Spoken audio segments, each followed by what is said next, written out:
আসলে আমরা কোনো আমাদের সংগঠন ফ্রন্ট যুব সেনা ছাত্র সেনাকে আমরা প্রমোট করব সে লক্ষ্যে আসলে আমরা আসিনি। আমরা আসছি মানবিক দৃষ্টিকোণ থেকে। তারপরও আমাদের একটি দল নিয়ে আমরা এসেছি এই জন্য যেন আমরা বিভিন্ন আমরা মাধ্যমে জানতে পেরেছি যে অনেক শিশু মৃত্যু প্রায় এবং মৃত্যু সংবাদ আমরা শুনেছি।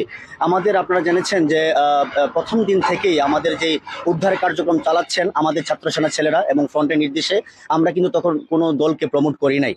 এবং আমরা ওইখান থেকে আমরা জানতে পেরেছি সবচেয়ে যে দৃষ্টিকটুর যে বিষয়গুলো সেটা হচ্ছে যেই জায়গাতে কোনো ত্রাণ পৌঁছে না ওইখানে আসলে পৌঁছাতে পারছে না কোনো ক্রমে, নৌকার অভাব, যার কারণে আমরা ওইখানে পৌঁছতে পারছি না। তারপরে আমাদের কর্মীরা যেভাবেই হোক নিজে হামাগুড়ি দিয়ে সাথী হলে ওইখানে পৌঁছে দেওয়ার চেষ্টা করছে। আমরা আজকে একটি প্রস্তুতি টিম এসেছি ছাত্র সেনার পক্ষ থেকে ইসলামী ফ্রন্টের নির্দেশক্রমে। আমরা ইনশাল্লাহ 10 জন আমরা অ্যাক্টিভ আছি। আমাদের যদি ওইখানে যেতে হয় যে কোনো আমরা মোকাবেলায় আমরা ইনশাল্লাহ প্রস্তুত আছি। এবং আমি জাগবাসকালীকে ধন্যবাদ জানাচ্ছি কথা বলার সুযোগ দেওয়াতে।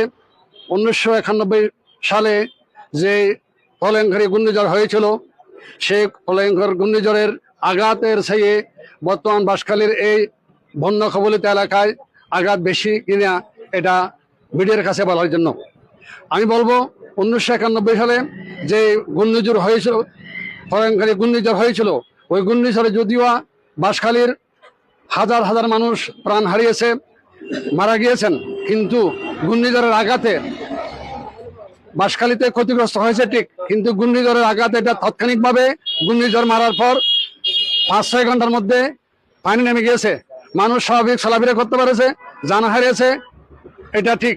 কিন্তু বর্তমান এই দুর্যোগ মুহূর্তের মধ্যে আমি যেটা দেখতে পাচ্ছি বাঁশখালীর পুকুরিয়া থেকে শুরু করে সোনো পর্যন্ত প্রতিটি ইউনিয়নের বেশ কম প্রত্যেকটি ইউনিয়নে মানুষ পানিবদ্ধ জলাবদ্ধ অবস্থা আছে। অসংখ্য ধন্যবাদ। তারা এতক্ষণ হতা হয়ে আর বাঁশখালী যে ত্রাণ বিতরণ করতে এসে বাংলাদেশ ইসলামী ফ্রন্টের কেন্দ্রীয় নেতৃত্বরণ তারা যারা মানবিক সামাজিক রাজনৈতিক সংগঠন আছে প্রত্যেকের অনুরোধ জানিয়ে যার যার সামর্থ্য অনুযায়ী আর দরিদ্র অসহায় এখন বিপদত ফুরকিতে বাঁশখালী মানুষের পাশে থাকি বলে আর জাগো বাঁশখালী যে মানুষ শুন বেশি কগতি হইয়ে যদি মানুষ শুন বেশি হস্ত আছে আর কমন ওনারা ভিডিও বার্তা দিয়ে যদি পারেন এই এলাকায় কিনে ঢুকিয়ে নিজেরা রাতে কিছু দিবলে চেষ্টা করবেন। ভালো থাকিবেন।